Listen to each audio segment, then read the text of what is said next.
Drummerly.com Unlimited Drama Series. Nothing says, welcome to the family, like third-degree burns on your wedding day. I'm Tom Carver, and I should have known my marriage was doomed the moment my father-in-law decided to light my wedding suit on fire. Not metaphorically, literally. With a goddamn Zippo lighter in the church parking lot, 30 minutes before I was supposed to walk down the aisle. "Now you can't marry my daughter," Arnie Pellegrino had shouted, his fat face red with whiskey and malice, as the flames licked up the sleeve of my rented tuxedo.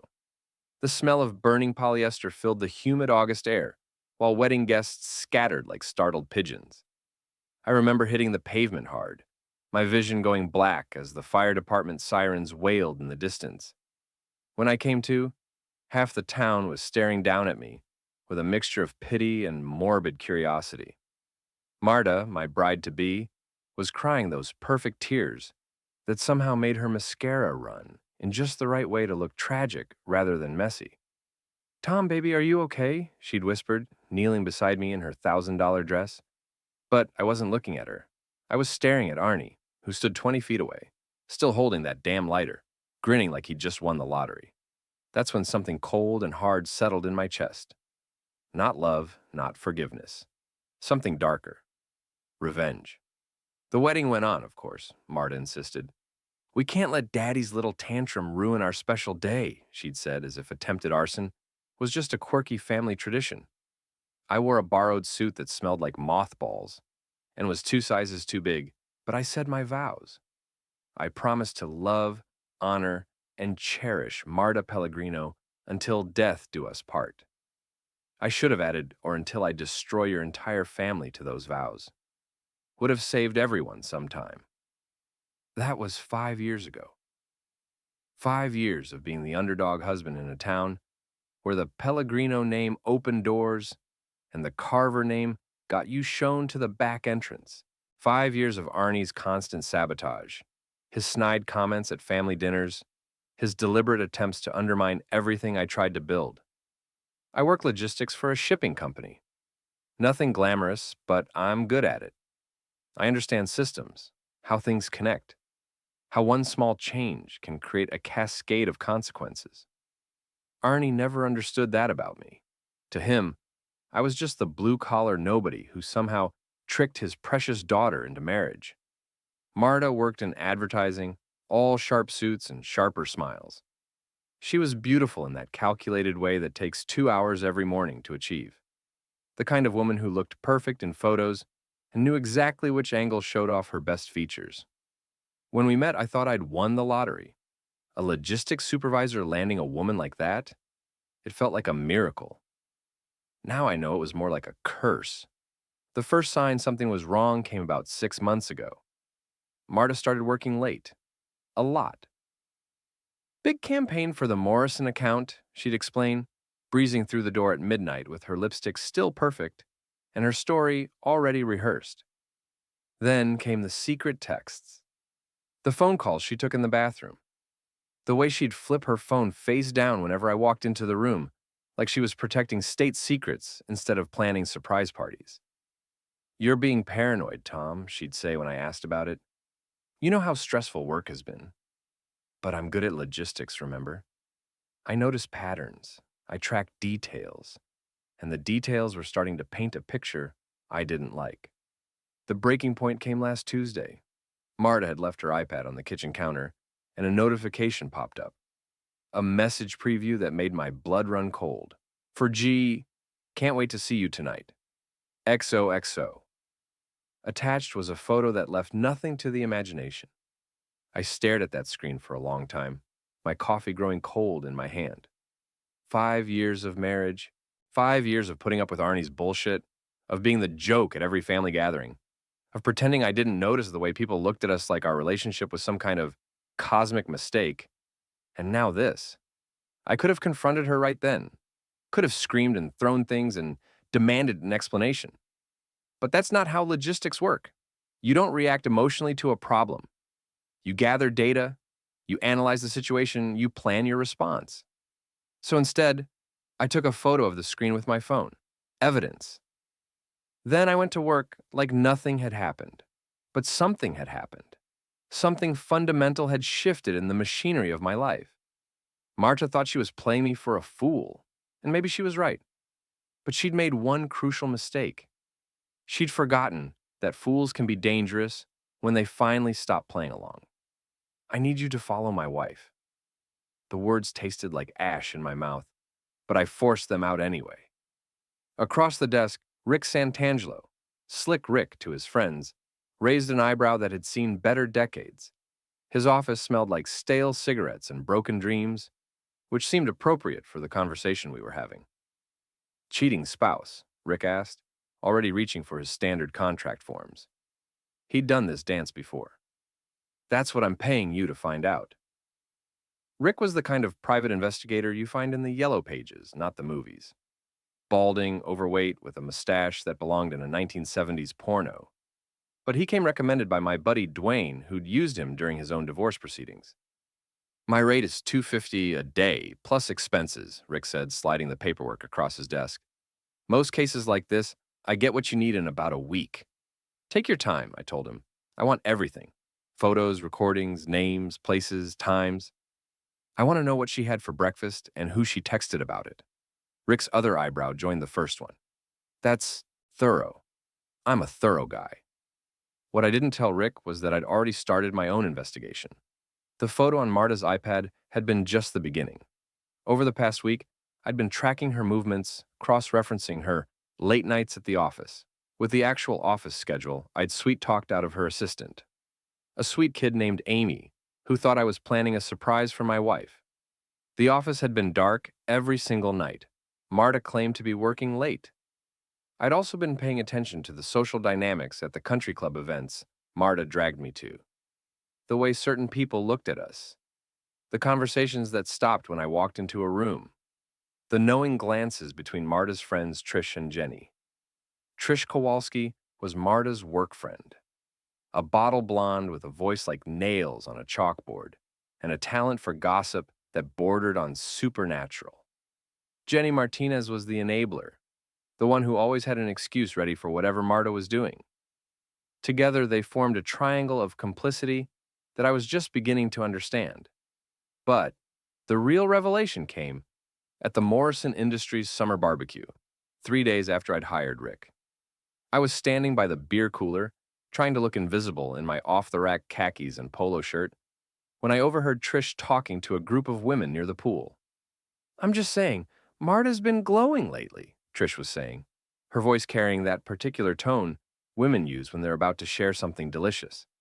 Must be all that extra exercise she's been getting. The women giggled, and Jenny chimed in, well, you know what they say about real estate developers. They know how to work with their hands. More giggling. And then, the killer blow. Greg Fallon's always been good with his hands, said a woman I didn't recognize. Just ask his wife. Oh, wait, she doesn't know, does she? The laughter that followed felt like ice water in my veins. Greg Fallon, I knew that name. He'd been at our wedding, in fact. Tall, perfectly groomed, with the kind of easy confidence that comes from never having to worry about money. He developed luxury properties around the lake, the kind of places where people like Marta dreamed of living and people like me could never afford. I'd seen him talking to Marta at various social events over the years, but I'd never thought much of it. He was married to Sharon, a quiet woman who seemed to exist primarily to make Greg look good at public functions. They were the kind of couple that appeared in the society pages of the local newspaper, all fake smiles and expensive clothes. Now, suddenly, those conversations between Greg and Marta took on a different meaning. The way he'd touch her arm when he talked to her. The way she'd laugh just a little too loud at his jokes. The way...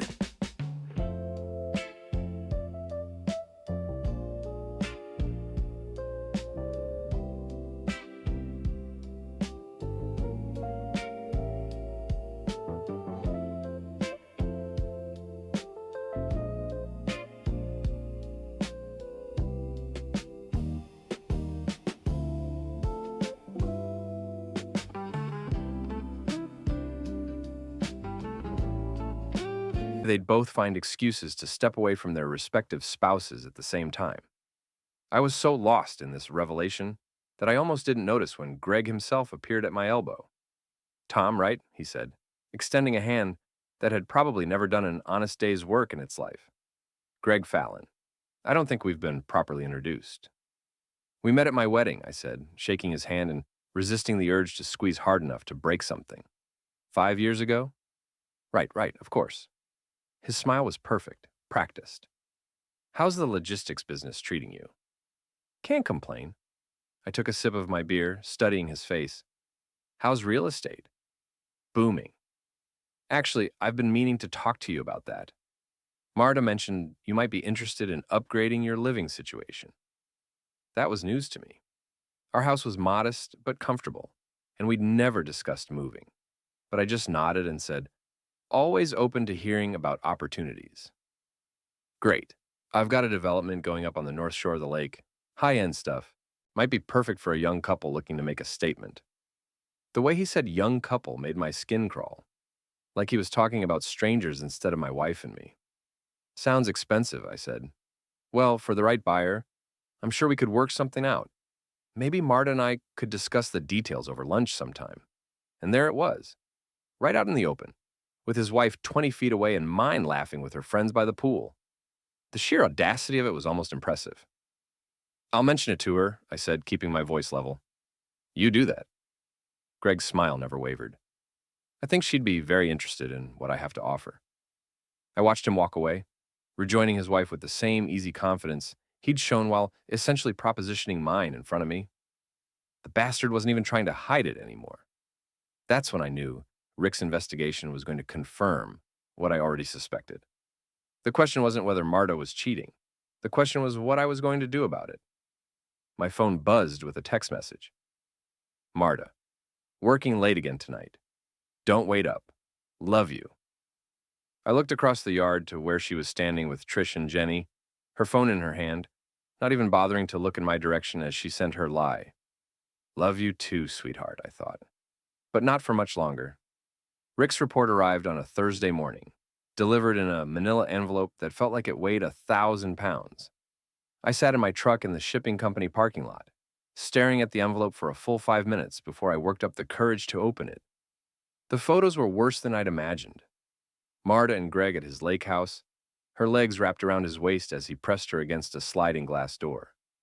Marta and Greg in his BMW, her head in his lap in the parking lot of the Marriott downtown. Marta and Greg on what looked like the deck of a yacht, both of them naked as the day they were born. But it was the timestamps that really got to me. Every single one of these photos corresponded to a night when Marta had told me she was working late or having dinner with the girls. 3 months of lies, documented in high-definition color. Rick had been thorough. The report included phone records showing hundreds of calls and texts between Marta and Greg, hotel receipts, restaurant bills, even a rental agreement for the yacht, paid for with a credit card I'd never seen before. And then there was the financial information that made my blood boil. Somehow, Rick had discovered that Arnie had been funneling money to Greg's development company through a series of shell corporations. My father-in-law, the man who'd never missed an opportunity to remind me that I wasn't good enough for his daughter, was bankrolling her affair. The whole thing was a family business. I called in sick to work and spent the rest of the day planning. Not an emotional response. That would come later. This was pure logistics. I had a problem that needed solving, and I was going to solve it systematically. Step 1. Gather more evidence. That night, while Marta was supposedly having dinner with Jenny, I drove out to Greg's lake house. It was a sprawling, modern monstrosity that probably cost more than I'd make in 10 years. All glass and steel jutting out over the water, like a middle finger to good taste. Greg's BMW was in the driveway, along with Marta's Honda. So much for dinner with Jenny. I parked a quarter mile down the road and walked back through the woods, my phone ready to record whatever I found. The house was lit up like a Christmas tree, and through the floor-to-ceiling windows, I could see everything. Marta was there, all right, wearing a red dress I'd never seen before, dancing to music I couldn't hear, while Greg watched from a leather sofa that probably cost more than my truck. She moved like she was putting on a show, and from the expression on Greg's face, he was enjoying every second of it. I recorded for about 10 minutes, getting clear shots of both their faces, before headlights appeared on the road behind me. Greg's wife, Sharon, driving a white Mercedes SUV. This was about to get interesting. I watched from the tree line as Sharon parked next to the other cars and walked up to the front door. She had a key, which she used without knocking. Through the windows, I saw her walk into the living room just as Marta was settling into Greg's lap. The explosion was immediate. Even from 100 yards away, I could hear Sharon screaming. Marta jumped up like she'd been electrocuted, scrambling for her purse while Greg tried to calm his wife down. It didn't work. Sharon grabbed a bottle of wine from the coffee table and hurled it at Greg's head. He ducked, and the bottle shattered against the window I'd been watching through, spiderwebbing the glass, but not breaking it completely. Marta made a run for the door, but Sharon was faster. I saw her get in. I saw everything. Let me explain. Watch more on Grammarly.com. She caught Marta by the hair and spun her around, and for a moment I thought I was about to witness a murder.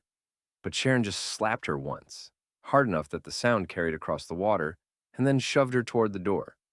"Get out of my house, you whore!" Marta stumbled outside, clutching her purse and her dignity, while Sharon turned her attention back to Greg. I couldn't hear what she was saying, but her body language suggested it wasn't a discussion about their weekend plans. Marta fumbled with her car keys, her hands shaking so badly she dropped them twice before managing to get the door open. She peeled out of the driveway like her ass was on fire, leaving Greg to deal with his wife's righteous fury. I waited until both women were gone before making my move. The house was dark now except for one light in what looked like the kitchen. Greg was probably nursing his wounds and trying to figure out how to explain the broken window to his insurance company. I crept up to the house and tried the sliding door that led to the deck. Unlocked. These rich people never learned to secure their shit properly. Inside, the house smelled like expensive cologne and broken dreams. I could hear Greg talking on the phone in another room, probably calling a lawyer or a therapist or both. I had maybe 5 minutes before he finished his call and came looking for more wine to drown his sorrows. I planted a small digital recorder under the coffee table, the kind you can buy at any electronics store for $30. If Greg was going to have more conversations about my wife, I wanted to hear them. Then I saw something that made me smile for the first time in weeks. Greg's laptop was sitting open on the kitchen counter, still logged into his email.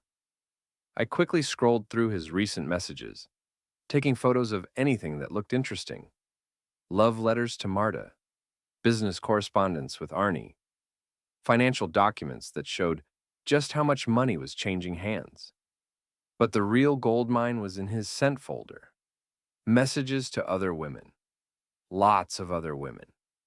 Greg Fallon wasn't just cheating on his wife with mine, he was running a regular harem.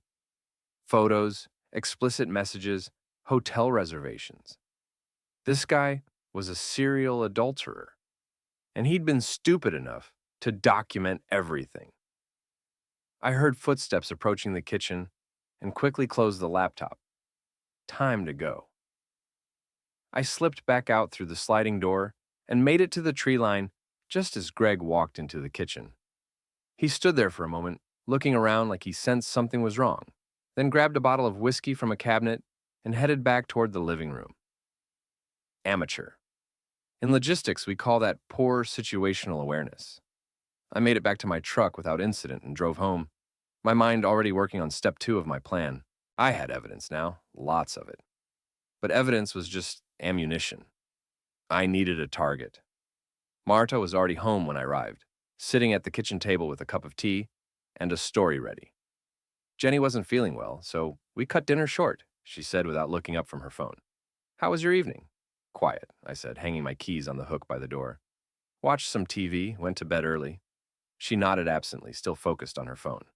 Probably texting Greg, trying to figure out how to handle the Sharon situation. I kissed the top of her head like a good husband should. Her hair smelled like Greg's cologne. I love you, I said, and for the first time in our marriage, I meant it as a threat instead of a promise. She looked up then, something flickering in her eyes. Suspicion? Guilt? Fear? I love you too, she said, but her voice sounded hollow. I went upstairs and lay in our bed, staring at the ceiling and listening to her move around downstairs. She was on the phone again, her voice too low for me to make out the words, but the tone urgent, worried. Good. She should be worried, because tomorrow I was going to start burning their world down, one piece at a time. And unlike Arnie's little stunt with my wedding suit, my fire was going to burn everything. The first domino fell on a Saturday morning at the farmer's market. I'd spent the week since the lake house incident carefully planning my approach. This wasn't about random destruction. It was about precision strikes designed to maximum damage with minimal legal exposure. I was going to destroy Greg, Marta, and Arnie systematically, using their own weaknesses against them. Sharon Fallon was my first target, and she was already primed to explode. I found her at the organic produce stand, examining tomatoes, with the kind of intense focus that suggested she had a lot on her mind. She looked like she hadn't slept in days, her usually perfect hair pulled back in a messy ponytail, and her designer clothes wrinkled. "Mrs. Fallon?" I approached carefully, like she was a wounded animal that might bolt. "I'm Tom Carver. We met at a few social events." She looked up, her eyes red-rimmed and suspicious. "Oh, yes, Marta's husband." The way she said Marta's name could have curdled milk. "I was wondering if I could talk to you," I said, "privately, about our respective spouses." Sharon's face went through several emotions in quick succession: surprise, anger, resignation, and finally a kind of grim curiosity. "What about them?" I pulled out my phone and showed her one of the photos Rick had taken. Nothing too explicit, just Marta and Greg having what was clearly an intimate dinner at a restaurant downtown. Sharon stared at the photo for a long moment, then looked up at me with something that might have been respect. "How long have you known?" "About a week. You?" I suspected for months, but I caught them at the lake house on Thursday night. "I know, I was there." Her eyebrows shot up. "You were there?" "Taking pictures from the woods." "I saw you arrive. Saw you throw the wine bottle. Nice arm, by the way." Despite everything, Sharon almost smiled. "Softball in college." "Look," I said, "I'm not here to compare notes on our cheating spouses. I'm here to offer you a partnership." "What kind of partnership?" "The kind where we make sure they both get what they deserve. Publicly. Permanently." Sharon studied my face for a long moment. "What did you have in mind?" I told her about Greg's email account, about the other women, about the financial connections to Arnie. I showed her photos of bank statements and hotel receipts. By the time I was finished, Sharon's face had gone from hurt to furious to coldly calculating. "He's been using our joint account to pay for hotels," she said. "That bastard's been spending my inheritance on his whores." "There's more," I said, and showed her the business documents I'd photographed. "Your husband's company is basically a money laundering operation for my father-in-law. They've been moving cash through fake real estate deals for years." Sharon's face went pale. That's fraud. Federal fraud." "Not necessarily. They're careful about how they structure the deals. But it would certainly be embarrassing if the right people found out about it." "What do you want me to do?" "I want you to help me destroy them. All of them. But we have to be smart about it. No illegal activity, nothing that can come back to bite us. We use their own actions against them." Sharon was quiet for a long moment, thinking it over. Finally, she nodded. "What's the first step?" "Social destruction. These people care more about their reputations than anything else. So we take that away from them." "How?" I smiled. "Leave that to me.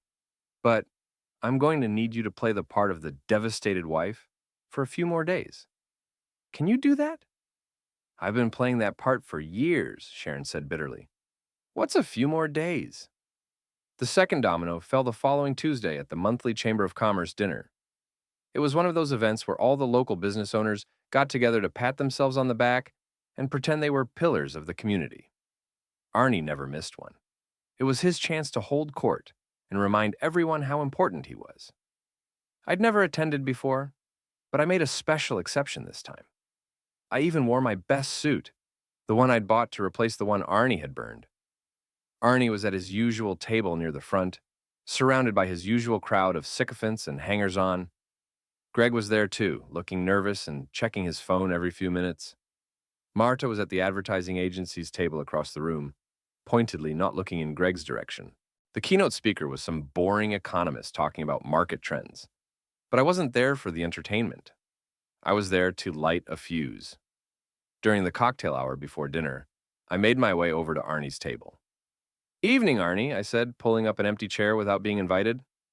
"Mind if I join you?" Arnie's face went through the same sequence of expressions I'd seen 100 times before. Surprise, annoyance, and finally that smug superiority he wore like cologne. "Tommy boy," he said, loud enough for the whole table to hear. "What brings you to grown-up night?" The men around the table chuckled dutifully. I recognized most of them. Local business owners who owed Arnie favors or feared his influence. The kind of men who laughed at his jokes because they had to, not because they wanted to. "Just wanted to congratulate you on your recent business success," I said, keeping my voice conversational. "The Fallon development deal must be quite lucrative."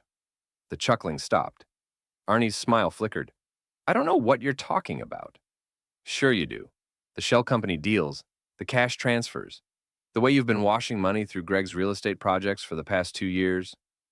The silence at the table was deafening. These men might have been Arnie's friends, but they were businessmen first, and the word money laundering tended to make businessmen nervous. "You don't know what you're talking about," Arnie repeated, but his voice had lost some of its confidence. "Maybe not," I said, pulling out my phone, "but I know what I saw in Greg's email account, and I know what the IRS would think about some of those transactions." Arnie's face went red. "You little shit, are you threatening me?" "Not threatening, just making conversation." I stood up, straightening my tie. "Enjoy your dinner, gentlemen. And Arnie, give my regards to Dolores." Dolores was Arnie's secretary. She was also, according to the photos I'd found in Greg's laptop, one of his regular side pieces. The look of pure panic that crossed Arnie's face told me he understood the implication. I walked away from the table, leaving behind a group of very uncomfortable men and one terrified father-in-law. By the time I reached the bar, I could hear them starting to whisper among themselves. The third domino was already wobbling, but the real fireworks started the next morning, when Sharon Fallon held a press conference. I watched it from my office, streaming live on the local news website. Sharon stood on the steps of the courthouse, flanked by 2 lawyers, and looking like a woman who had nothing left to lose. "Ladies and gentlemen," she began, her voice steady and clear, "I'm here today to announce that I'm filing for divorce from my husband, Greg Fallon, on grounds of adultery and financial misconduct." The reporters perked up.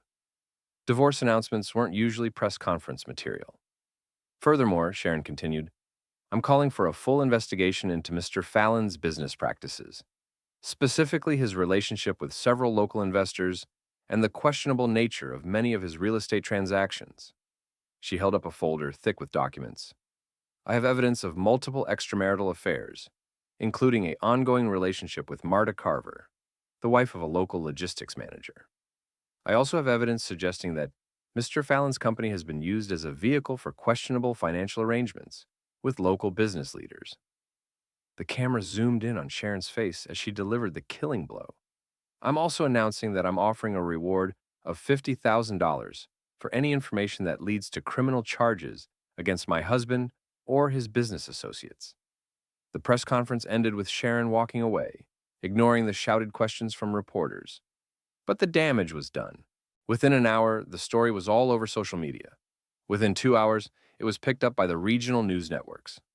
By dinner time, everyone in town knew that Greg Fallon was a cheating, possibly criminal scumbag, and that Marta Carver was his whore. My phone had been ringing all day, reporters, friends, co-workers, all wanting to know my reaction to the news. I let them all go to voicemail. Marta came home that evening looking like she'd been hit by a truck. Her face was pale, her hands were shaking, and she couldn't meet my eyes. "Tom," she said, standing in the doorway, like she was afraid to come into her own house, "we need to talk."